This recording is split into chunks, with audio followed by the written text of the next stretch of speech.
your clap sounds less Jewish.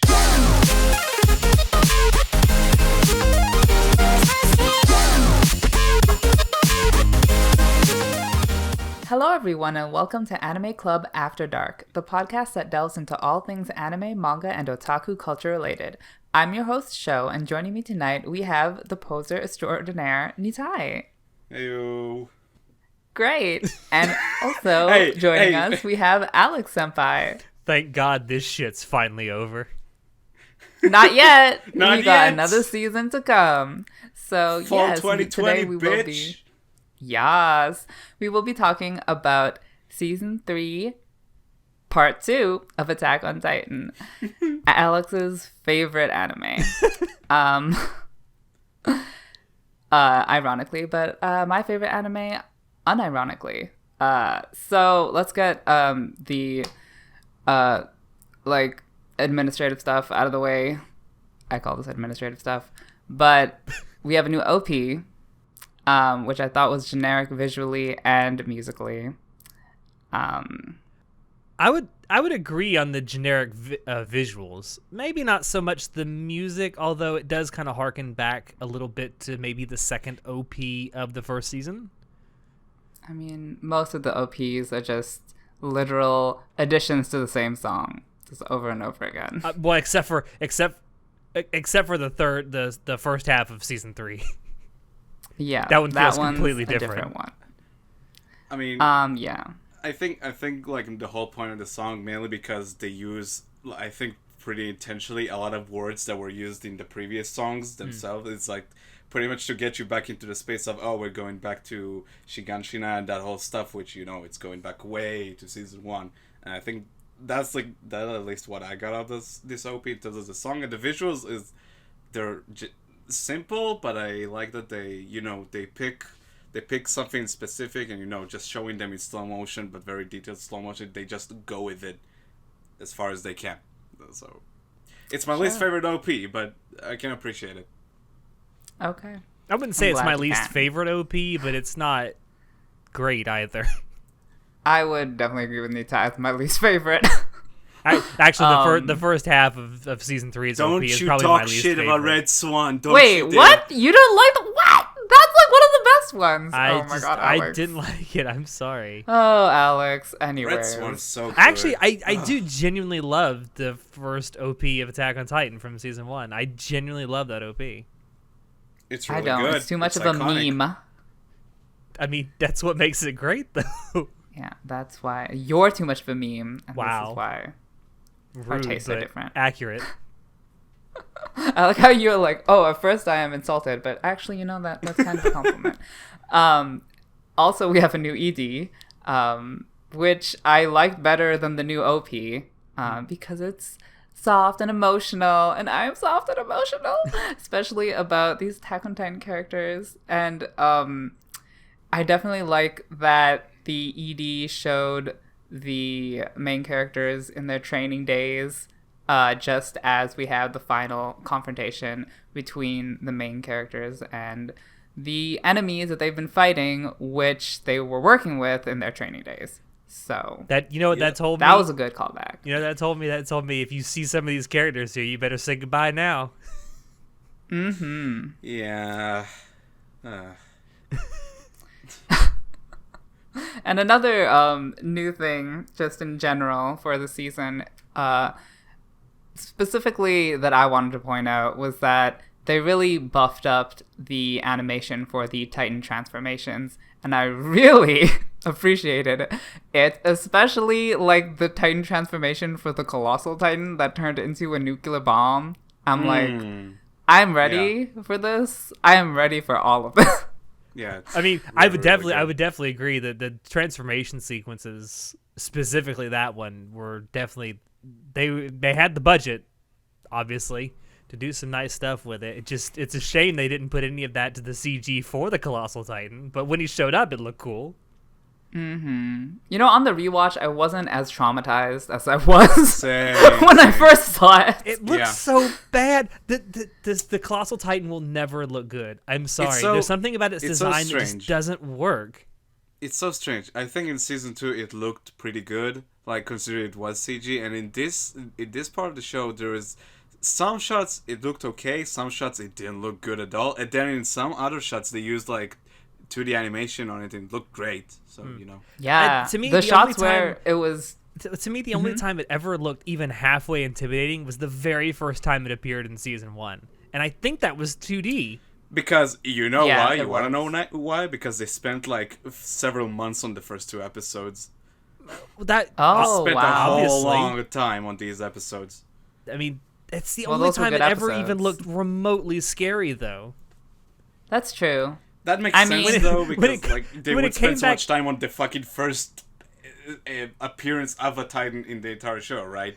It Yeah. needs to sell you on that like fear. Yeah, yeah, which is good, but I mean, every subsequent appearance of it, it just looks worse and worse and worse. Sure, but it's like I don't know.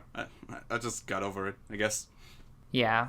So last season we left off with the military overthrowing the king, and they're going back to where it all began in Shiganshina, where Eren grew up, and now that's where we start this season.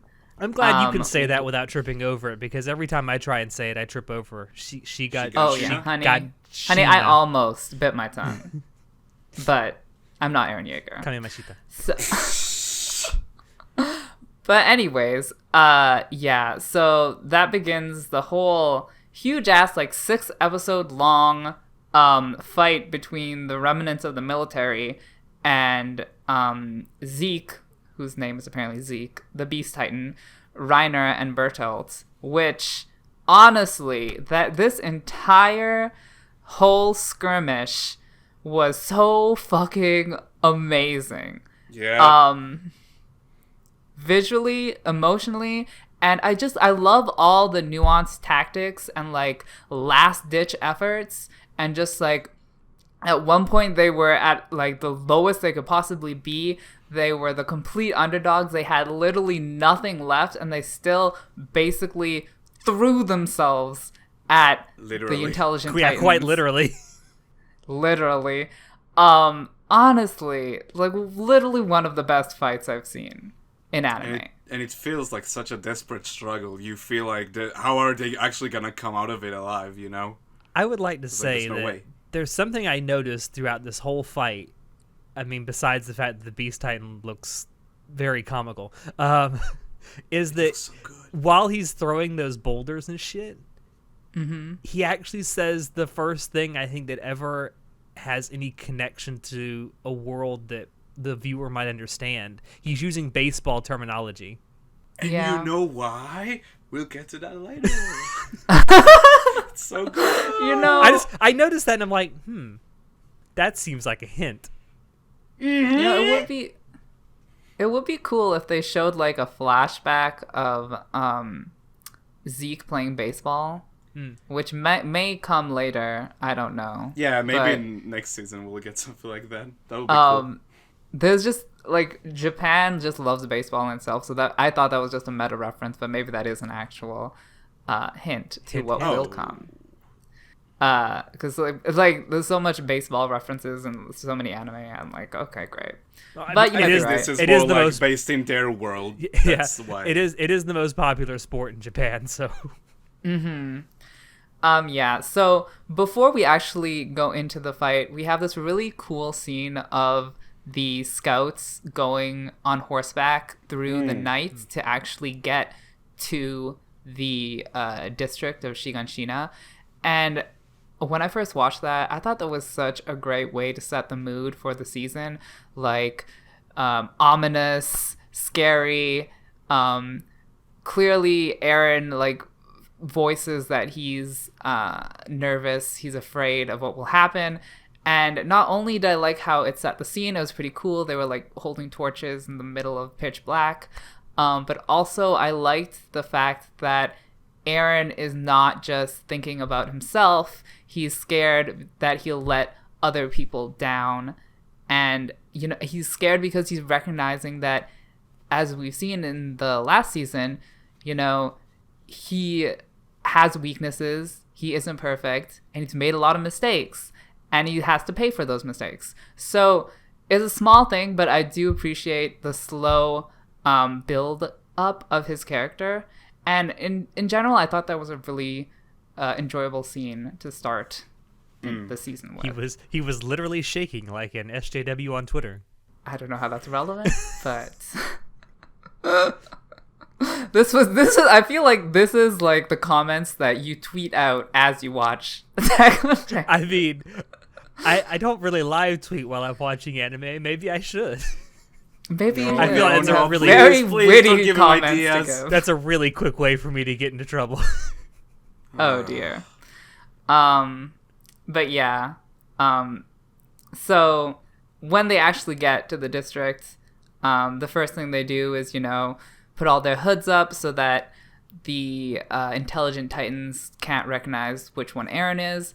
So we're immediately beginning the fight with, tactics. And this, as much as it is a physical fight, is also very much a mental fight. And we see that especially with all of the psychological analysis that Armin does, especially. I think Armin was supposed to be like the MVP of the first half of the season, which I think they did a pretty good job of displaying. He did a lot of the brain work behind taking down the Titans, and also, he gave his life, basically. I definitely have a better opinion of Armin after this season than I did before. Yeah. I like him way I better don't. after this season. Oh, dear. I still find I'm not surprised. I still find him very tedious and annoying. But, they went... Okay, I felt that way about Armin as well, in season 1. But at this point, they went so out of their way to very specifically describe why Armin has been useful. So I'm like, you know what? You're right. Armin has been useful. They really were like, remember this part when Armin helped out here? And remember this part where Armin helped out here? Yeah, Armin is a good person and he's helpful. And I'm like, oh, honestly, yeah, you're right. Honestly, the moment that I sort of got on board with Armin is when back in season 2 where we was just trying to fuck with Bertolt. It's like, oh yeah, we're torturing Annie and stuff. And it's like, oh, okay, you fucking psychopath. Yeah, I like that too. That side of him is I don't know, just gave him a bit more depth, and they certainly built on us. And in this part, yeah, he definitely really comes into his own, in my opinion. Mm-hmm. And I'm just skipping ahead, but by the end of the season, we get this beautiful blushing smile from Armin, and that's just that's so cute and amazing. Wait, I want Alex's gut reaction about Mikasa's smile. Oh God, that's nightmare fuel. Oh my God, you're so mean. She's so adorable. She's so cute, you fucking asshole. I let her smile. I know we're skipping ahead, but I like the fact that she doesn't take off her shoes until she's in the water. She's doesn't understand. I do not understand how water works. Water is wet. I mean, she did she just kept her boots with her, Yeah. I'm sure that'll be a plot point in season 4. Oh my. Actually, the boots were the Titans all along. The boots were the Titans all along. That's why she couldn't take them off in the water. Mm-hmm. Anyway, back on point. Yeah. So, I mean, getting back to the actual fight, I believe Reiner shows up first as the armored Titan, and he has to make a decision between killing the horses or going for Eren, because Eren shows up and he's like, you can't kill the horses because I'm right here. And I really like that. That is some big mind plays, and they did a little diagram to describe the mind play. I wanted to talk about that. This happens 4 or 5 times throughout the course of these episodes, where you'll see these little chibi Titans come up. That was actually that made me chuckle every time I saw it. Yeah, I like that. Especially when they show the, I think it was, it's supposed to be Aaron as he's running through the fucking city. Jumping over the wall. And jumping over the wall. Yeah. Oh, yeah. There's like a little running leap over the wall. And it looks like he's doing hurdle jumps. I really like that. Yeah. I don't know, for some reason that just made me chuckle when I saw it. It's like, all right, that's funny. Move on now. I was just like, when that moment came up, I was just like, just shouting at my screen, "What you gonna choose, bitch? Pick one." But yeah, I really liked that ultimatum they gave him. And then after that, we get a flashback, which just gives me life of Reiner, Bertolt, and Annie like killing Marco. Pretty much. In, I believe, was supposed to be season 1. Yeah. Where he died. And by the way, this time I remembered who Marco was when I saw him, so I knew this was a flashback. I'm so proud of you. I'm so proud of this community. But yeah, like the anguish in Annie and Bertolt and Reiner, and like just the cruelty and the detail of it all. I love the 180 turn of Reiner, where it's like suddenly, hey, why is that Titan eating Marco? Like going back to the thing I love is the the deadpan expression he has on his face when Marco first confronts them while they're talking, and Marco's like, "What is it you mean, my Titan? What are you talking about?" And then he just turns in with the Reiner turns to him with a deadpan expression and goes, "Oh, that was a joke." It's just a prank, bro. It's just a prank, bro. Yeah, that was funny. That's like so convincing. That part was so good. I do want to say, so this is like the second time that we've gotten a fight that involved the Armored Titan and the Colossal Titan at roughly the same time, kind of. I have to say, I like this fight with the Armored Titan more than the one we got in the second season. I don't know, for some reason it just comes off as more... Well, obviously the stakes are higher, so it's more epic, but... Also in season 2, it sort of like intentionally comes out of nowhere because it's like right after the reveal of, Reiner and Berthold. Yes, so it's very different. It's a very different fight, and it's like this time they know that they're going to have to fight these people, so they're prepared for it. Like they have these new strategies, they have this like, I guess you call it an escape plan, and it's not like just sprung on them instantly, like where they have to think on their feet. They're actually like planning this shit out this time. Actually, I liked the one in season 2 a lot better because it was unplanned. Because then they were unprepared, and it was more of a back and forth. Like, Ryan had the upper hand, and then Aaron did, and then Reiner and Aaron. Like this time, when they were going against Reiner, they even had the Thunder Spears, and it was basically a slaughter. Like they completely obliterated him, and Aaron like mastered the hardening punches, and he was punching the fuck out of him. Yeah. So it wasn't too. I felt the stakes weren't as high. In season 2, it's just like the whole flow of that fight just like felt really satisfying, because at first it's like Reiner is kicking his ass, but slowly it's like trying to figure out a technique to beat him. And I feel like that's why in season 2 it was so well done. So I don't know. I like this one better just because you could tell that there was a goal in mind, like beat this fucker.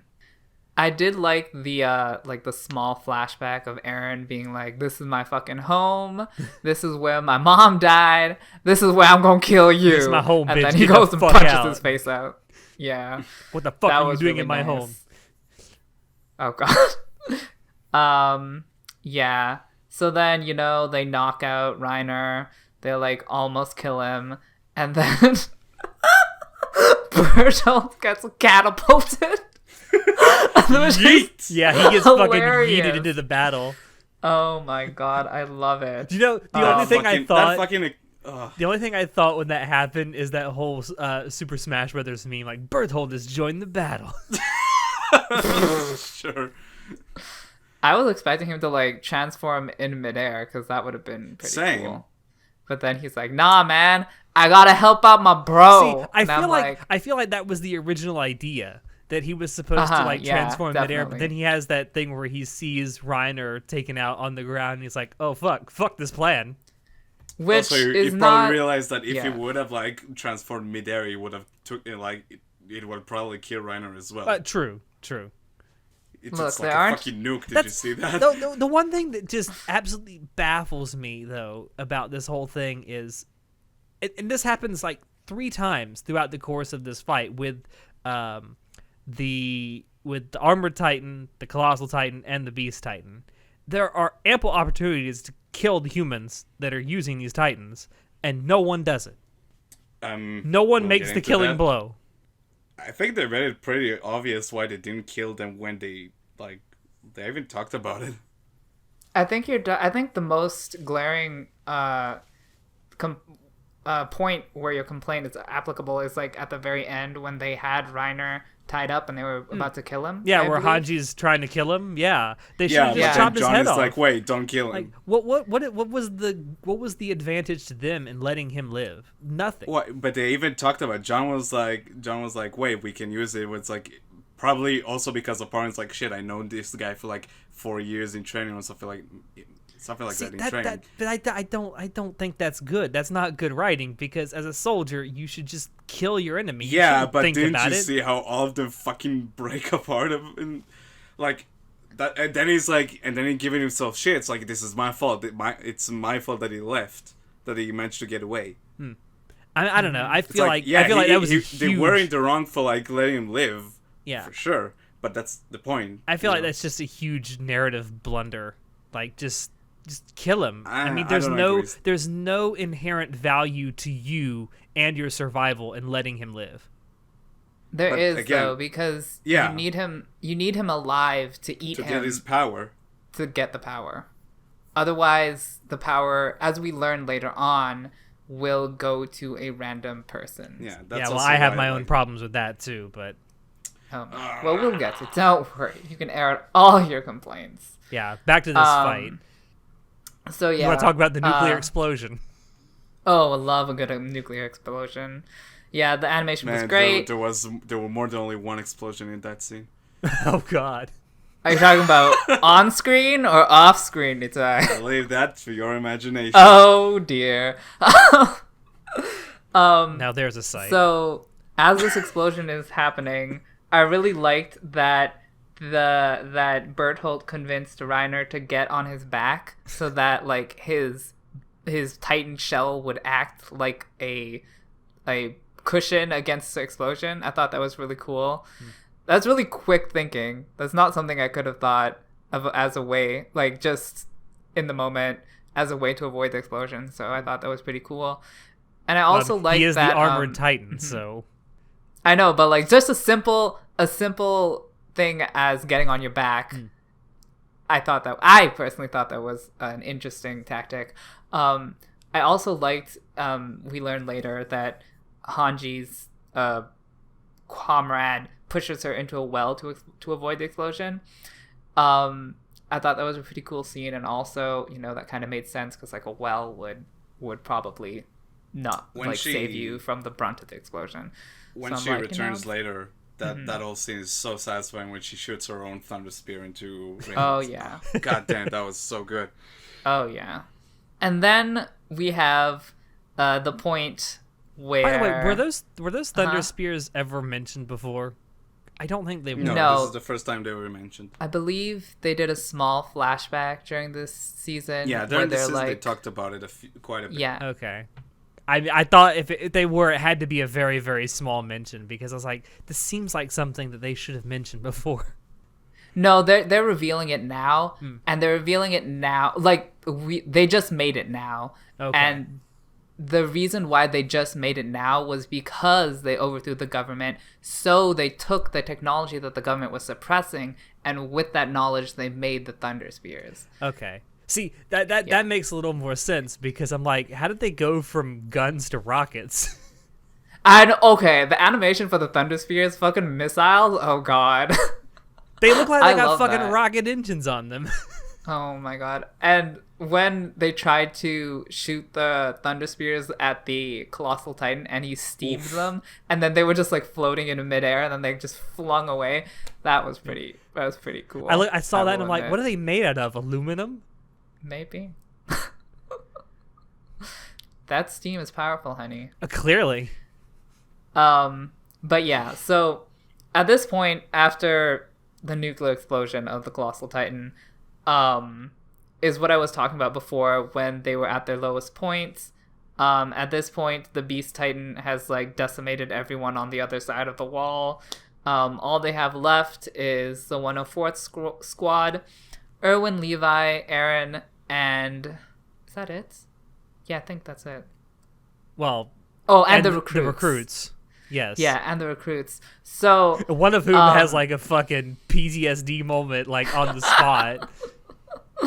Yeah. But I love how fucking little they have to work with and how much damage they do with that. Yeah. That's so epic. Especially the charge against the Beast Titan. Just like every part of that killed me. I loved it so much. One thing that was really cool about in that scene. Well, bless Hiroyuki Sawano. One thing that's great about that is the discussion that Erwin and Levi have about what to do, and Erwin has clearly accepted his death, and it's really cool to watch. Like he says very little in this scene, but by saying very little, he says a whole lot. Dude, fucking shout out to Daisuke Ono. Like, his performance in this, like, that whole section of the story, like, man, it's so good. He sells the shit out of that whole part. Yeah. I completely agree. I really like that scene where they're talking it over, and it's just Levi does most of the talking, which is unusual. Yeah. Yeah, but it's like when Erwin's, like, talking about like his dream, it's like what comes later, but it's like you see how slowly he realizes that this is it.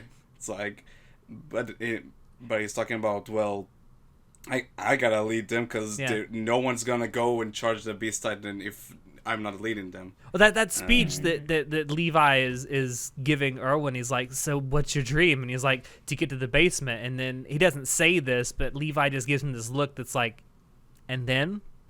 And Erwin doesn't have an answer for that. Mm-hmm. Exactly. I can see now why the shippers ship Erwin and Levi. I thought they just shipped Levi with every male character. There's a strong shipping of Erwin and Levi. Very strong. You would know.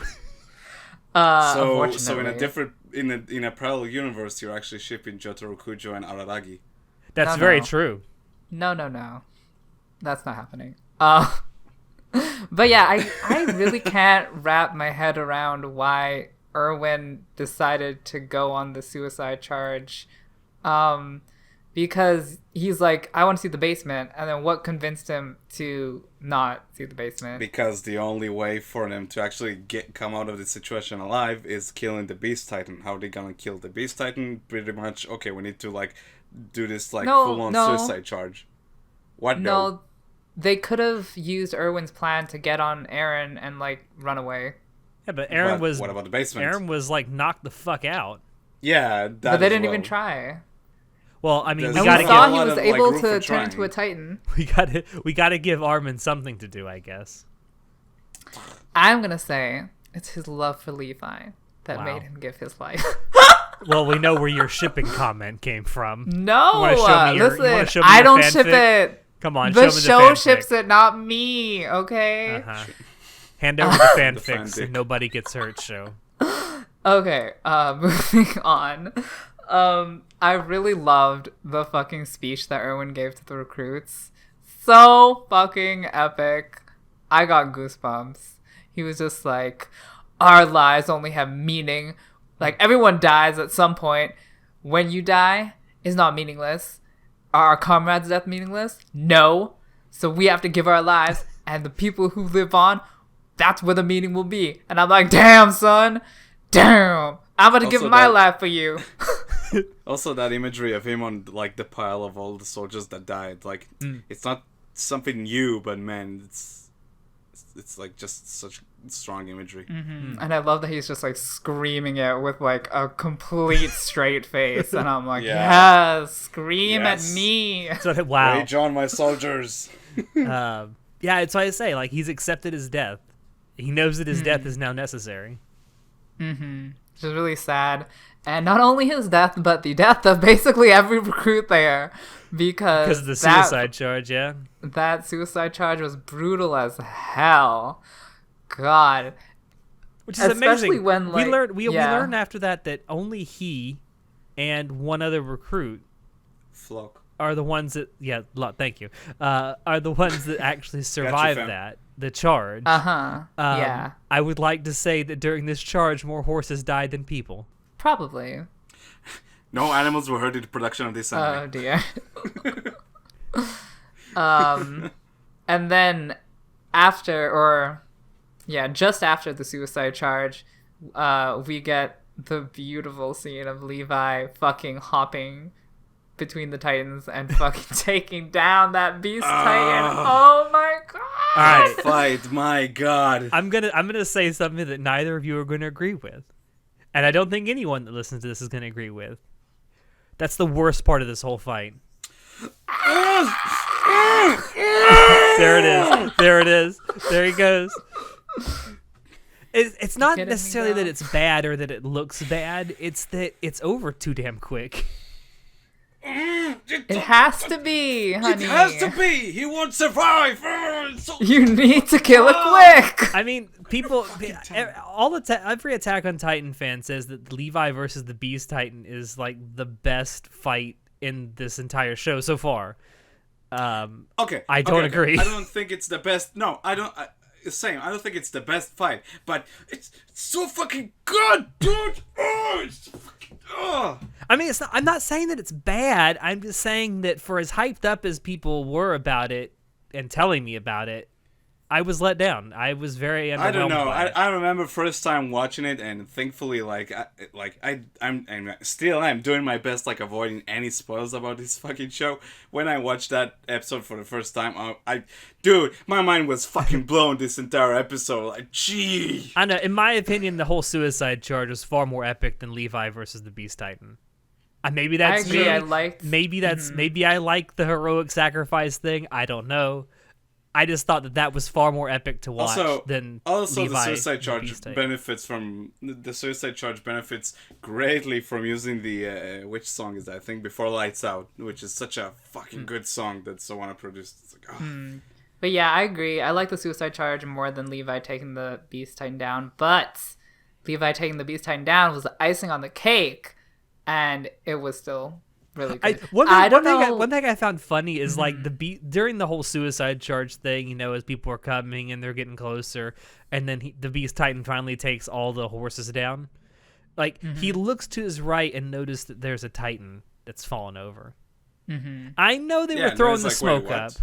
I know they were throwing the smoke up, but there's a part of me that thinks, God, don't you have peripheral vision? I see where you're coming from. I think there's also the fact that he was so consumed by the rage that that they were throwing their lives for no reason that he may have gotten emotionally distracted as well. Perhaps. I mean, if he'd stopped throwing the fucking rocks, they wouldn't have to do it. But they make a point of even showing him like getting frustrated about them just throwing themselves at him. I don't know. I guess maybe a moment of emotional weakness, but it was a little weird to me thinking that like this Titan that just fell over is right in your peripheral vision. You didn't notice that? Yeah, that was a fair point. But overall, that I really liked that whole plan and execution of taking the Beast Titan down. I don't. This is another one where I don't understand why Levi didn't kill him. Because for of the same fucking reason, syringe. Because maybe he said maybe there's someone he can still save by turning them into a Titan and eating him. See, I think it would have been far better for Levi to just kill him and become the Beast Titan. He can't. The whole point he needs to be a mindless Titan, And he doesn't have. Oh, you mean to syringe himself? Yes, to use a syringe on himself. But the whole point of the syringe is to save someone else who might be like close to death. That's the whole point. Why they even like keep the syringe, just in case they can bring someone. Well, I mean, yes, that's one someone. Potential use of it. But it doesn't have to be the only use that it could have. Sure, I but mean, if you you have had only the one chance syringe. you had the chance to kill an enemy that's taken down almost everyone that you brought with you, I would have taken that chance.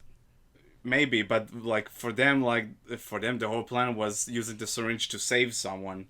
I know. The whole reason he didn't was because Armin has plot armor. Yes.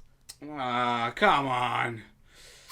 I don't know. To me, it just seems way out of character for Levi. I mean, Levi has always been this sort of stoic, logical, tactical person. They gave him orders, that's the whole plan. They said before they did the whole thing, no, I don't know, man. They came to an agreement. Yes, we'll use the syringe to cure someone if need be, and then he can eat the Titans and acquire their power. They stated pretty clearly. But that also assumes that no one ever, like, what would happen if no one was ever near death? They would never use the syringe? I don't know, but I don't know. Also, he was in the middle of a war zone, so might not have been the best. I think what you mean to say he was in the middle of a monologue. No, he was in the battlefield where there were clearly still Titans. There were other Titans. Yeah, there was still. If he transformed into a mindless Titan, he would get eaten by the other Titan. Perhaps. Yeah, dude. I don't know. Speaking of which, can we talk about how that fucking, I don't know, 4-legged Titan looks like a fucking platypus? I want to know what his deal is about, but I just want to know how retarded was he season. Before he got injected. Oh god. What the fuck, dude? Well, I don't know. He starts talking. That whole thing. That whole thing with Levi. I just don't think it's a great end to that fight. At least this particular part of the fight. But that's because he feels now defeated because he didn't manage to complete his last mission from Irving. He couldn't kill the Titan, which hopefully, I don't know, I really don't know, but hopefully that will lead to fucking something amazing in the next season to resolve that whole thread. I think there's like a common thread in this entire show where all of your efforts are really well executed, and in the end you can't even get what you want. And that's just another instance of that. Like, that's fine. We've seen this happen again and again with them, with all their amazing plans to thwart the Titans, and they end up getting a really shitty reward for that. So this is just I mean, you use the word reward. I wouldn't even use that word. I would say just it's a natural progression. It's just a really shitty progression. Now that you mentioned, look back at season 1 at the end, and they finally managed to they fight Annie. They almost capture her, and they do, but she's now crystallized in one of their dungeons, and they can't even get an answer out of it. So they can't kill her, and they can't. Yeah, they can't do anything with her. So they get a little bit of progression, but it's not what they wanted. It's not exactly what they wanted. Yeah, and they even tell Erwin, well, listen, after all of this collateral damage and people dying, it's what do you want to tell me? You just have a prison we can't even interrogate? It's well, yeah. It's the best we could do with the limited information and the limited tools and the limited manpower. I think this is a tragic show at its base. Well, clearly. So you're gonna get a lot of cuck endings to a lot of cuck resolutions to a lot of their problems, which you say is out of character and doesn't make sense. I personally think it's fine considering the circumstances. But while all that shit is happening on the outside of the wall or the inside, I forget what side. Well, it's outside the wall, but yes. Is it? I don't know. The Beast Titan. I'm so confused. We see that map 5 times, but I don't remember. I've given up trying to understand these fucking walls and which one is which. The Beast Titan, and it's actually, when you think about it, all the houses are inside the wall. So there you go. The Beast Titan is the inner side of the wall, and the opposite side is the outside of the wall. Okay. Yes. Okay. So one. Fair enough. Okay. After all this shit is happening outside of Shiganshina, we have Armin versus the Colossal Titan inside Shiganshina, which was okay. The animation of him burning up, Ooh. beautiful, and the Ooh. OST of just him dying. Oh, You should have. Would you say? So I good. really wish you could have seen me while I was watching. I was like, yes, he's gonna die. He's gonna die. He's gonna die. I'm so happy. oh no. Would you say it was pretty hot? I would say I would get a little hot under the collar. Oh no. No, And then, no. of course, in true Attack on Titan style, is he really dead? Fuck no. Nope. I did also like the I don't know if you call this character design of the burnt version of Armin after he got burnt. I would. I don't know what you call that. I would Whatever call you it- call that. I would call it character I- development. That was somewhat come graphic, on. and I liked it. I remember reading this in the manga and being like completely out of my mind because Yeah. it got like this show got way more graphic. Like I feel like this was a jump of being graphic from where it previously was because like he's like completely scorched to a fucking crisp, and I'm like, okay, we get into new heights, pun intended, of brutality. But yeah, that was a pretty great. crisp. Yeah. So Sorry, keep I going. like how there's a pause. No. They're like, what? How do I know? Just moving on. but yeah, that was a cool, pun intended plan. Stop. I can't. Would you say it was a colossal failure? Yes, it was. No, it was a what colossal comes- success. What comes after is the colossal failure. Oh my god. I So would say never mind. Stop. So I believe the what comes after is choosing to inject Erwin or choosing to inject Armin, and this occurs in the span of an entire episode where we have to decide this. I'm curious Let us- as to let us- what's your opinion on all this whole debacle is, Alex. Let's just grind the pacing to a complete halt while we sit here and stare at two people dying on a rooftop for an episode.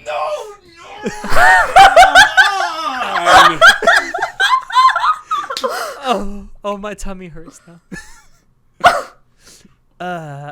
Honestly, I'll be honest. I think a vein popped right now. I on think my he's about to forehead. have a Oh, fucking God damn aneurysm it. if we make this go on much longer. I do think the voice acting throughout this entire thing is really good. Although I will say some of the people are definitely hamming it up a little bit. Most definitely. Nope. I don't think it's hammed up. Nope. I think it's definitely like there's emotional like pinnacles, but I think it's appropriate. What's the fucking recruit's name? I forget it again. Flock? Him. That is a little hammed up. I don't remember what he said. He wasn't that No, relevant that to wasn't- the scene. no. He wasn't that hammed up, dude. It was okay. I mean, it's very obvious that Eren and Mikasa are letting their emotions guide this judgment. Mm-hmm. Like, the only reason they want Armin to get the injection is because Armin is their friend. Yes. sure, but Flock is sort of as well. Yeah, sure. We could talk about how Erwin's like the commander of the scouts and all, but one of the main reasons Flock wants to bring him back is like, no, fuck this guy for what he's done to us. He shouldn't be left off the hook so easily. Like letting him die is just an easy way out for him. That's how he views it. He even made like that's how he. It's like suicide, Yeah, the easy words. way out. Yeah, exactly. Like he thinks, no, we need to bring this demon back for all like we went through. He shouldn't just die, Yeah, I know. you know. But So he I still also think he lets his emotions get the best of him. Orwin should have been the one that got injected because Armin sucks. Sure. Yeah, I mean, he should have we talk been the about, one, like for the yeah. rest of the show, for the rest of the season from this point on. They even like keep like trying to come to terms with that decision if it was correct or not. Well, I mean, Mm-hmm. even Armin thinks that he shouldn't have been saved. The only people Yeah. that think Mm-hmm. Armin should have been saved, even after all of it goes down, are Eren and Mikasa. No, you're right. I think that the right thing to choose was Erwin. And but I don't even think that they didn't choose that. I don't even think Levi necessarily believes he made the right choice, but we'll see. He made the choice, and he's like, and he is like, He mentions it's like I don't have to live with this choice, but you guys do when they're after all this is over and he's talking to Eren and Mikasa. No, he tells them like, don't.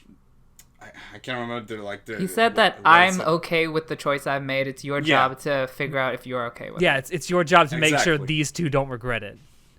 Yeah. I believe that's what he the tells them. phrase that he uses. Yep. Yeah, so, I mean, it's a bit controversial why he chose Armin over Erwin. Wait, I think, let me guess. We'll find out next season. I don't know, girl.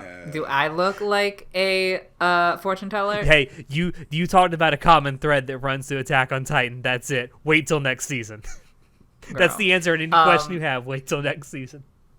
So, like you said about Flock, a reason why Levi may have not saved Erwin was because he didn't want Erwin to live through any more hell.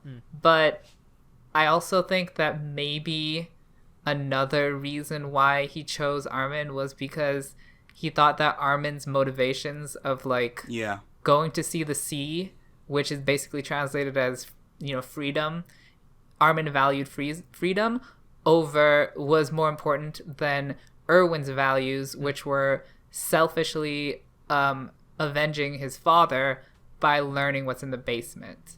So And that it's going back. that Okay, might sorry. be a reason, but it's not very clear. It's going back to the whole thing of like all of these characters have their like different dreams of like what they like have, what their goal in mind, and they even flash back to that one sentence that Kenny told Levi, that like something along the lines of everyone needs something to be drunk on to keep going, or something like that. And like like Erwin kept going because of he wanted to know what's in the basement, just to validate him and his father's belief that there's like something wrong with the history of this world, or it's Armin who just wants to go and see the ocean, and pretty much it translates to freedom. Yeah, it's like what Kenny was really That's a saying big theme is of this season as a whole. I think what Kenny was really saying was like a variation of the adage that living without a purpose is not really living at all. Yeah. Which God, I miss Kenny. But yeah, this is honestly one of my favorite episodes in anime in general. I really love what they did with the scene. I love that they spread it out to make up a full episode. I love how well they directed it, how they produced it. And one little small thing that I also really appreciated was that this OST was completely silent while everyone was screaming and crying and dying. Yep. Like complete silence. And I was like, that is so fucking creepy and like ominous. I loved it. And it really amplified how well the voice acting was just by not putting the OST in at all. Or sound effects, really. Yeah. Well, I'm sure there were some. There were a couple, nothing but crazy. But there wasn't any like music in the background No. for most of the episode. There was very little in the background. All you could hear was the voice acting. Yeah, I really like that. But yeah, so after that, we finally get to see the basement. Finally. Also, I love the fucking fake out that the key doesn't open the lock on the door. Fucking Levi. I looked at that. I looked at that, and I'm like, of course it doesn't. Yeah, I don't. Yeah, one problem I have with Attack on Titan is that like they didn't really need the key to get into or to get what they wanted from the basement. So Yes, I they don't know. did. No, because truthfully they didn't. Because if he can kick that door down, there's he no can just break reason apart he the couldn't have desk. kicked that desk down. Yeah, but so I don't really know why throughout that entire show they're like the key. I'm like, you don't need the key. You just go to the basement and just. But his father just gave him the key, and so he just had it. What? Yeah, It but the wasn't like show they were- is like the key. Like there's like so much symbolism. Okay. You know what? Okay. Okay. There's a lot of hype key- about the key, wait. and the key isn't that is a great. visual representation of Eren's goal and their mission to find the truth about Fine. this world. Fine, There you go. Fine, I'll accept that. Thank you. I mean, I mean, I would accept it as a symbol, yes, but it has no functional that's use, really. Yeah, okay. It's a you good get what I symbol, mean. not functional. Visual medium, cinema, cinema bullshit. Yeah. Okay. So during the basement flashbacks, we learn a shit ton of information, which surprisingly did not feel like an overload because they didn't tell us, like they showed us. Yeah, so that was really well directed or written or whatever. I'm really curious. Do you mean to know, in the basement or what comes after the basement? Well, the flashback. information we get. So the flashback of. So the next 2.5 episodes, basically. Exactly. Yeah. Yeah. So I'm curious to what you guys thought about all this information that we're getting. I can sum my thoughts up into 2 words: about time. Is that all? I feel I genuinely this is one of my biggest issues with this season is that I knew that the payoff was not going to be that great. And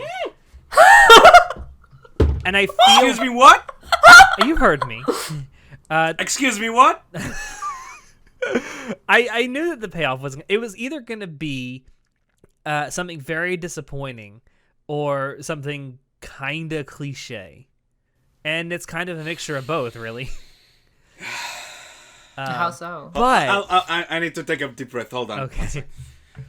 I mean, I personally, when I read this first before I watched it, was fucking mind blown because the entire paradigm, the entire premise of the story is flipped. The setting of the story is not what we had initially been led to believe it was. The time period, the genre of the story is not what we initially thought it was. It's transforming. It's like opening your mind to a larger picture that puts more context into what you've been seeing, and you get so much.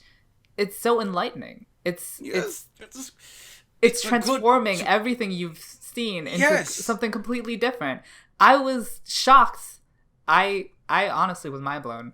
And I don't know. Do you have anything further to explain why you thought it was cliche? I mean, my mind definitely wasn't blown. By the time we got to this point, I was almost certain they were on an island. I was almost certain. Well, I wasn't even almost certain. I knew that there were other human beings out there, and I was almost. Well, I knew that what was going to be in the basement was going to be an explanation saying that the outside world is not what you actually think it is. But could you ever imagine that the whole culture of Mali would be the way it is portrayed? Because bullshit if you did. I mean, come on. Honestly, I would have thought that they would have been further along technology-wise. They seem to be in a... They have Zeppelins, dude. Let's be honest. They seem to be at an era of technology between World War I and II-ish, if I had to guess. I would have thought they would have been late 20th, also early the oppression 21st of century. The Eldians. I mean, come on. There's no way. Don't tell me that the moment you saw that whole flashback and it's this kid running with the armband and stuff, very obviously going to Holocaust imagery and stuff in the ghettos and whatever. Don't tell me you were wait, huh? What? So come on. I mean, I recognize the imagery, obviously. And yeah, but don't tell me that you were kind of shocked to be honest to see that and be whoa, okay, let's see where this is going, and then the rest of the flashback unravels as the episodes go along. No, I wasn't. The format that society took was a little shocking. Oh, shocking is the wrong word. Unexpected. Surprising. Unexpected. But I had become convinced that the island, or where the walls are, was being used as a penal colony of some sort. Oh, really? Yes. Never crossed my mind. I mean, the whole premise of the show and all the imagery we've been shown was very post-apocalyptic. Yeah, very zombie show. To to now be told that basically this post-apocalyptic setting is only confined to this island and literally the entire world is living as normal. And at peace, apparently. That wasn't like a big thing to you? Well, allegedly at peace. Yeah, you know. Not really, no. Interesting. Also, a big thing, like on a very basic premise change, was that, you know, this isn't some random, you know, fantasy world. This isn't some random, you know, 4000 BC, a post-apocalyptic thing. This is like very similar to real world history. You know, the world that they inhabit. That's a stretch. The world that they inhabit is very similar to our world.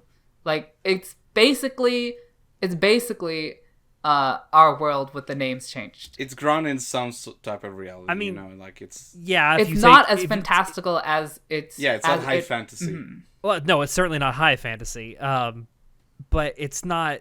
I don't think that it's that grounded in our real world either. And that's mostly because of the Titans. I mean, sure. I don't think it's grounded in our world, but it's grounded in a world that is much more similar to our world, or to how our history progressed. It's like an alternate version of how our history progressed, basically. I guess.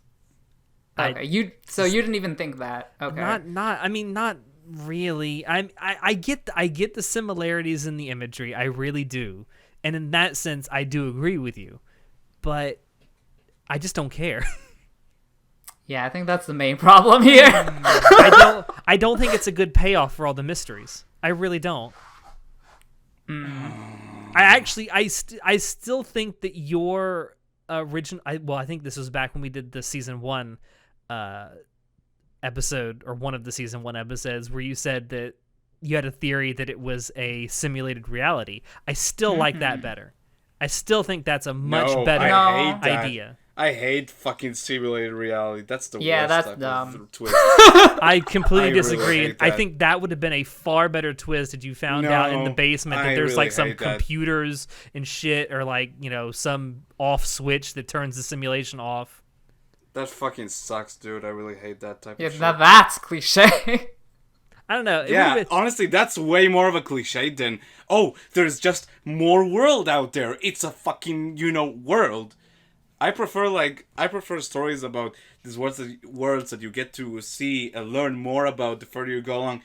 For example, Fullmetal Alchemist, you get this world that it's kind of similar to our world, but you know, the more you learn and the more you explore, you get all these different subcultures and just things that just, you know, it adds texture to that world. And I mean, I don't know how we're gonna see like the rest of this world in season 4, but I mean, I think that's where it's going. It's going there and seeing what more there is to Marley and stuff. I think you misunderstand me, though. Like, I still like the whole prison colony aspect, because that's essentially what the island is, right?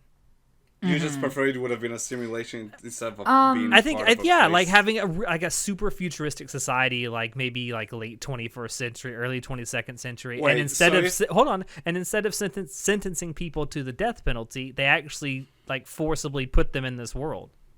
Honestly, it's less of a penal colony and more of a concentration isolationist. Camp? No, more of an isolationist dictatorship.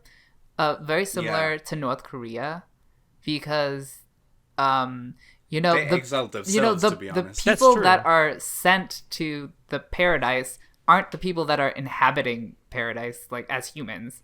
Like the people that are being sent there are just like enemies that are killing people, criminals to them. The paradise people were sent there by their own people. The king chose to go there by his own volition and chose to oppress his own people and make their lives hell for his own reasons. It wasn't anyone else. Seems very convoluted. I don't think not really. They very clearly explained the backstory, or you know, how the war ended, and I guess we don't really know specifically why the king decided to get peace. For some reason or another, like I guess Mm-hmm. maybe they lost the war and he decided that the best case scenario for his people to survive was to just self-exile themselves to that Mm-hmm. island and say, okay, we're just gonna go there, leave us alone. We're going to stay there. If you fuck with us, we'll unleash titans on you. I also feel like the naming of the island is supposed to be ironic.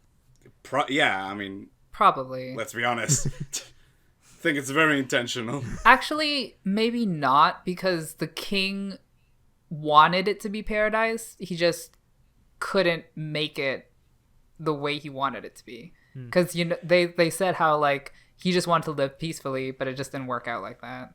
So Sure. but speaking about the history books, I do like we get contradicting stories of how it actually went down from Marley and then from the Eldian restorationists, and honestly that is very accurate to how history is recorded. There's a lot of contradicting retellings of what has happened. It's and that's that Uh-huh. old saying that the victors always write the history books. Yep. Exactly. Yeah. So the fact that it is kind of vague about why the king left it kind of makes sense, because the history is lost and we don't really know.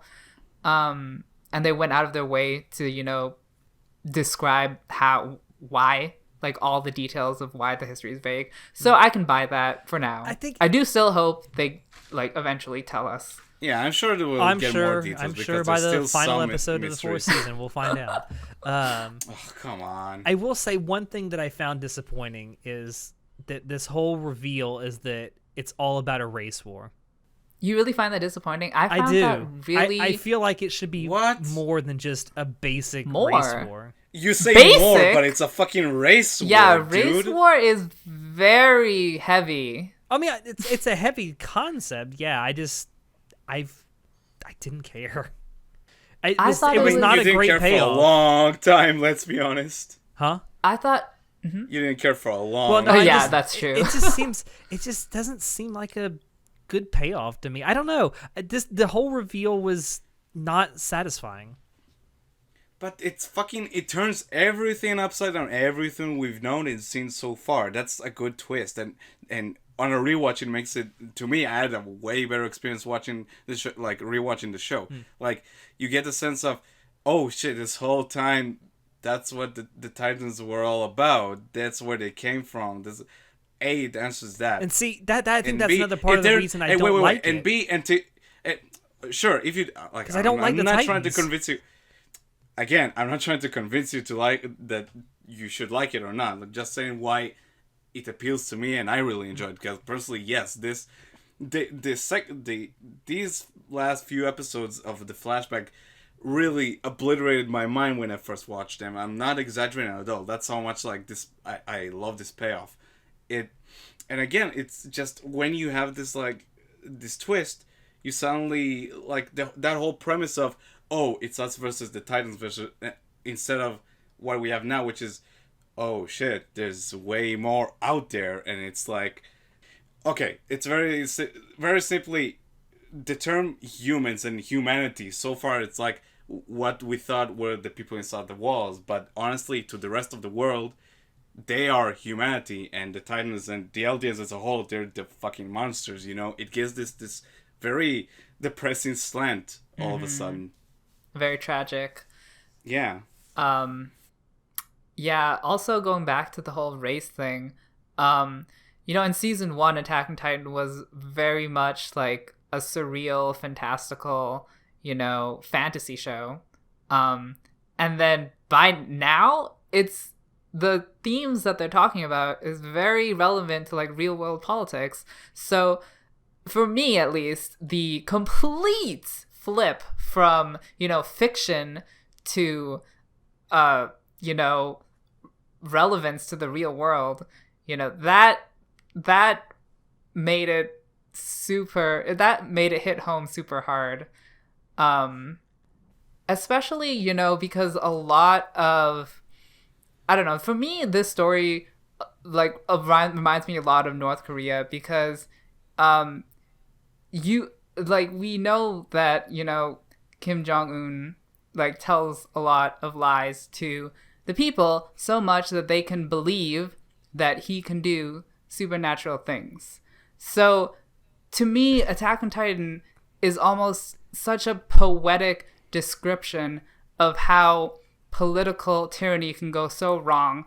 And we see that like firsthand, how a dictator can, well, I mean, it's not a perfect, relation, but we see the surreal. I don't think it's a 1-to-1 comparison, but yes. It's not a 1-to-1 comparison, but there are definitely, relationships. But the connection between like surreal fantasy and dictatorship, there is a connection there to the real world and how dictators can, make their people believe certain things that aren't real. And even on a more basic level, the Titans could be just metaphors for the dehumanization of the enemies in a war, which, honestly, this to me, this like connection between the surreal and the real, it has a lot to say about a lot of things. That sounds very vague. Yeah, but it does. That's the best way I can explain it. I feel like all of this would have had way more of an impact on me if I actually cared about the Titans. And I just, as much as I've tried, I just can't care about the Titans as a narrative device. I just can't. Mostly because they look so ridiculous. They're going to fight humans, probably. Huh? Are you happy that next season it's probably just going to be fighting a whole lot of humans? I mean, maybe. I'm just, I guess, judging by what we see in the very last episode, they've eradicated all the Titans on the island, or at least all the regular Titans. To some extent, yeah. Mm-hmm. To some extent, it seems like it. So I guess that really only leaves one group of people left to fight. Everyone else. I think pretty much. Yeah, the rest of the world. Don't set the bar too high there, Aaron, for yourself. I think I see where this is going. I think you're gonna slowly see Aaron turn into the exact same tyrant that the what the fuck are they called? The Marlians are led by. I don't know if tyrant. Because we don't know actually what they were. I mean, the Marlians say they were a tyrant, but were they really? We don't know. I don't know. I really enjoyed the flashback for a whole lot of reasons, but like there's something specific about how they depict parents sort of. They use the word indoctrinated, but also just in general that whole relationship between a parent and a child that I found very fascinating. Because you have Grisha's father like trying to explain to him about this is why they hate us and this is why we should like stay the way we are and not ruffle any feathers. Yeah. And then you have Grisha trying to teach Zeke, well, listen, this is our history and we kind of need you to do all of this and that because you're our savior and all that bullshit. And that backfires on him and he realizes, oh shit, it's the same thing that happened with my dad. And when he goes to the island and then starts a family, he actually goes about it way differently. He doesn't indoctrinate anyone. He doesn't try to do that. He just lets people come to specifically Aaron, come to his own conclusion with the facts. I don't know. There's something about that whole dynamic that I found really interesting. Yeah. I mean, that there is also a lot of parallels to how there were Jews in... after the Nazi Party came to power in Germany, where they just kind of went along with it, and it's like, well, if this is our lot in life, it is. And then and to the same on the same vein, you also had where you saw Aaron's father's name. I know this, Grisha, and Dina. Yeah, whatever. They have a kid and they try to indoctrinate him in, the right way. And he ends up telling on them, which is something else that happened in the lead up to World War II. There were Jews that were saying to their children, like, hey, these people, these Nazis, they're not right. And this is all why. And then they would go to the SS and be like, my mommy said this. So going along those lines, Attack on Titan has come under a lot of heat about, its allusions or relations or imagery of Nazi Germany. I don't know. I mean, that's so not dumb. the least of which is all the German names in it. There are a No, lot but of the end, connections there, and I don't know what you guys think. Like, I don't know what to think of it myself, because like if that's what the author was going for, I think that was not a good idea. See, I mean, No, I don't have think he's just using like the imagery that obviously people know, but he isn't trying to make a statement or something to imply that he's like, fucking racist or anti-Semite. Well, I mean, I don't think that yet, at least, I've seen evidence one way or the other what the author thinks. Again, yet. He may come down on it one side or the other. We will see. I'm hoping it's not his particular side. Because that's not good. Like, narratively, though, I don't necessarily have a problem with this kind of imagery being used, or like allusions to Nazi Germany being used. I mean, in a fictional sense. I kind of have a problem with it because, the protagonists that we're supposed to sympathize with are the ones that are being alluded to having a relationship with Nazis. So I'm like, am I supposed to be? How? Because the Eldians are the ones that allegedly ethnically cleansed the entire world. Or tried to. Right? Yeah, they tried to. Yeah, but then their whole point is that happened 1,000 years ago. That's like, the whole sins of the father or whatever. So, well, the point I'm making is that, like, the Eldian race could be, there's a lot of, like, parallels with the Aryan race and how they tried to ethnically cleanse. But now they're sort of oppressed. I agree. Very much and so, now, so now the narrative puts the That's that whole sins alleged... of the father thing. The sins of the father are paid for by the blood of the son. Exactly. Well, my problem is that, like, the narrative has placed the quote-unquote Aryan race into a place where I'm supposed to give it sympathy. So I might be looking a bit too into it, but... Yeah, I think you'll have to see. It feels a bit of a stretch. I think it is a bit of a stretch, but it just makes me a little picture, uncomfortable. To have a complete picture, you should probably wait to judge that until the story is over. Possibly. Because who knows? It could flip again. It could. So, I mean, we learned a lot of other things, but I think we've talked about all of the most, relevant things that we learned. There was one question I did have. We're told that the Marlians are preparing to invade Paradise because they need fossil fuels. Mm-hmm. How do they know there's fossil fuels on the island if they don't regularly go there and search for it? They might have fossil fuels are something you actually have to prospect for. Like, you don't just scan the fucking ground and it's like, oh, there's fossil fuels under here. Before there was the Marlian, takeover, they were under the Eldians, so I would assume that there was trade between them to some extent. Maybe. Right? I don't know. I mean, I honestly don't know, but that's I thought about that when they said they were going to invade for fossil fuels, and it's just, knowing that you have to prospect to try and find fossil fuels, I'm thinking, how do they know?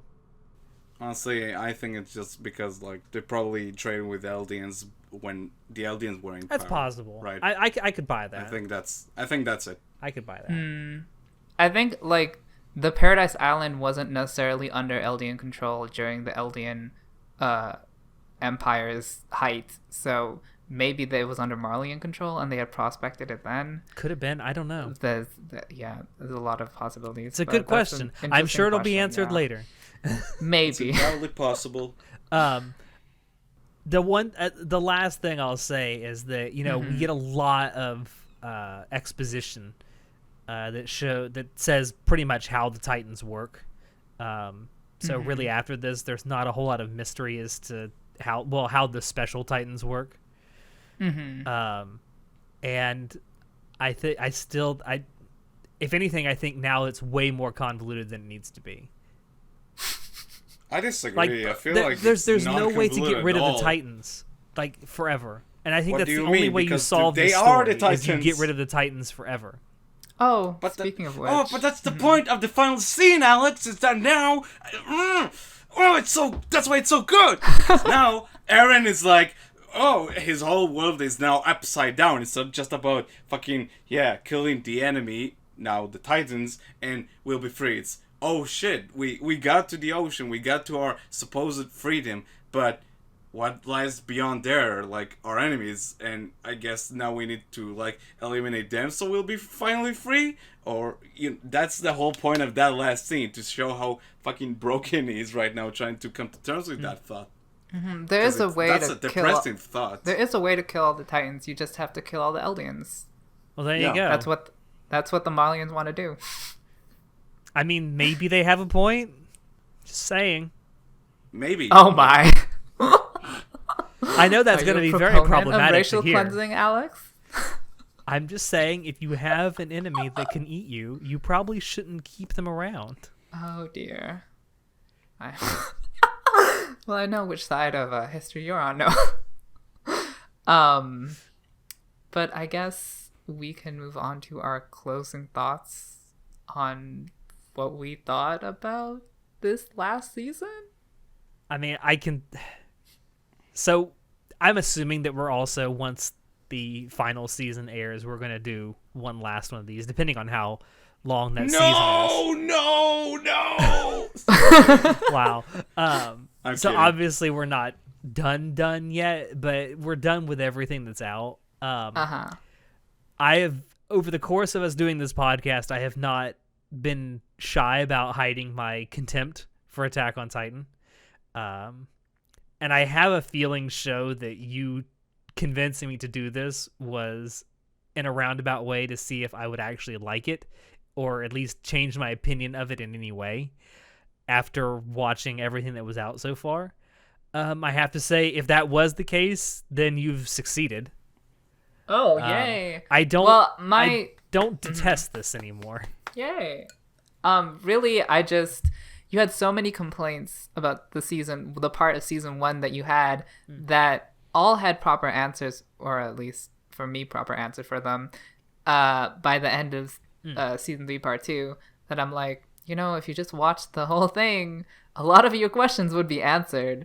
So that was my stake in having you watch this. I'm happy they finally got answered. The way they were answered, I might not have liked particularly, and I also think that some of the answers that we got throughout the third season probably could have been sprinkled in little by little earlier in the story, and it still wouldn't have lost a whole lot. But when we first started this, my overall opinion of Attack on Titan was just absolutely horrendous. Like, I absolutely hated it. Now I have to say my overall opinion of what I've seen so far is That's it. I mean, that's an improvement. Is it ambivalence? Kind of, yeah. I mean, it's. I think that's worse, to be honest. I mean, you might be right. Like, if I had to give it a numerical value at the beginning, of course, I'd only ever originally watched the first season. I would have given it like a 1 or a 2 out of 10. I'd say I'd give it a solid 5 overall now, as an entire series. If the second season weren't just so abysmally bad and borderline unwatchable, it'd probably be higher. How? I also don't understand. But the third season is very redeeming, especially the first half of the third season. I ended up giving this second half of the third season a 6 out of 10, which is the highest I've given any part of Attack on Titan so far. I was going to end this with a joke and just say it was a 5 out of 10 until I saw Hanji in an eye patch. 6 out of 10. Oh, dear. I do genuinely love Hanji, though. She's still my favorite character in the entire show. I'm glad you have favorite characters. That's an improvement from where we started at season 1. We didn't even talk about how Sasha just tells everyone to shut up because she wants to sleep. That was clearly the best part of the season. Yes. How about you, Nitai? It was really fucking good. Oh god. Oh god. I mean, again, I'm super happy that we did this rewatch. It was such a fun experience. and just going back and picking all the small details that those mad lads just put in there. And yeah, I was really looking forward to rewatching this section of the story, because I remember while watching it on a weekly basis, it blew my mind consistently every single week. And yeah, I mean, to me at least, the magic is still there. Those 10 episodes are just incredible. I enjoyed every second of it, and this show is great. And personally, to me, like the whole package of season 3, those 22 episodes or so, are like just such a fucking solid TV in general. It's just absolutely adore this season, and I hope they deliver the ending of the show, because not every day we get to see like a manga get an adaptation from beginning to end. And if this sticks to the landing, then who knows, maybe we'll actually get a masterpiece. I would say that was true at the time this first season came out, but that's not necessarily true anymore. There's many more manga that are getting full adaptations out, and I love it. Yeah, and maybe that's one thing I can actually credit Attack on Titan for, is starting this trend off, because prior to Attack on Titan, we never really got complete adaptations, except for every once in a while. But I mean, sure, but it's like, I don't know, it's, when was the last like modern anime that like actually was from beginning to end and on this scale, like Full Metal Alchemist Brotherhood. Yeah, I was about to say, you had Brotherhood, and you have and you have other shows, but it's like, it's in the same vein of Brotherhood. That's what I'm trying to say. I mean, you could also say Naruto. It's gotten a complete adaptation as well. Oh God! But there are no fillers in Attack on Titan. That's what I'm trying to say. Okay. But I mean, it's still a complete adaptation, but yes. Yeah. Okay, sure. Whatever. I mean, for me, by now, we've gotten enough information that I feel like this is a satisfying stopping point. Obviously, there's still more, but I feel like we've finally gotten a lot of closure that the story has been begging us to get. And at this point, after this season, honestly, the story for Attack on Titan, to me, is such a masterpiece. It's just so genius. It really blew my mind. Like I've repeated a lot of times. And I love all of the build up to what I think was such a cleverly written and, detailed plot reveal. And I it's one of my favorite stories, and I think Studio Wit did an amazing job bringing the story to life with a fucking beautiful animation. A round of applause for them. Great directing. And the soundtrack was just on point. And, especially, I mean, I guess this is maybe going back a little too far, but going all the way back to season 1, at the point where Attack on Titan came out, the production quality compared to its peers was just, to me, it was just so ahead of its time. But yeah, Attack on Titan is an amazing story and an amazing anime, and it is my favorite anime right now. So and this season was definitely the point that really consolidated everything that I think the anime was trying to do. So I really love what they did with it. So yeah. Good luck, Mappa. That's all I got to say. I was about to say good luck, Mappa. Good luck not tripping up over this bullshit. I am very confident that Mappa can pick up where Studio Wit left off, but only time will tell. They can't make the CG any worse. Oh God. I think that we aren't going to have the CG problem with Mappa, but we can only pray. Mappa's been working with a lot of CG lately. Right? Can only pray. Hey, yes, but thank you, Studio Wit, for making this and then giving up on it. I don't know why they gave up. I guess they were just tired. Okay, because they realized that Vinland Saga was a much better story. No. It's because on Attack on Titan they worked as contractors instead of like they didn't own the Okay. anime, so to That speak. makes So like sense. all the Blu-ray sales didn't go to them. That makes which sense. Is shitty. Which is Yeah. really weird Shitty as because hell. didn't Wit Studio just start with the express goal of eventually making an Attack on Titan anime adaptation? I don't know if I don't know. I mean, we can try and look it up, but as far as I know, the reason why they left is because they didn't really get paid for a whole lot of the Blu-ray sales because they just don't really own the anime because they worked as freelancers, and because it just was super tiring and stressful. I mean, if you would check like production notes on each season, it seems like it was fucking hell. Which is amazing considering what we got. That actually kind of yeah. makes sense. Maybe it just got to the point where it wasn't financially viable for them to keep doing it, which, if you look at the production schedule for season 3, kind of makes sense because you can obviously tell that it wasn't planned to be a split season. Well, that's really shitty that Studio Wit didn't get, paid for all the That's hard the main work they reason why they're put in. not continuing. Yeah. Yeah. I mean, right, sign better contracts. Be better business people. And be a Wow. better anime industry to your workers, maybe. Work for KyoAni. Oh, dear. Season Wow. 4 done by KyoAni. KyoAni producing the final season of Attack on Titan. Perfect. No. Every character looks Please, like a no. K-On character. I actually would like to see what all these characters would look like as K-On characters. Oh, God. And with that horrible image, thank you all out there for dropping in to listen to us. We hope you enjoyed it because we sure enjoyed bringing it to you. If you want to check out previous episodes of the podcast, you can find us on YouTube, SoundCloud, Apple Podcasts, BitChute, and Spotify. If you want to keep up with what we're doing, you can join us on Discord, Facebook, Twitter, and our website. Shoot us an email if you have any questions or if you have ideas for topics you'd like us to talk about in the future. Links to all these things are down below in the description. I've been your host, Sho, and I will see you next time. Say goodnight, everyone. We're done! Mom, we're fucking done! We did it! It's over! Oh, jeez! Yes, it's fucking over! Oh, jeez, Rick, it's finally over. Oh, gee, Rick, I don't need to record these episodes anymore. Hey, Natai, What?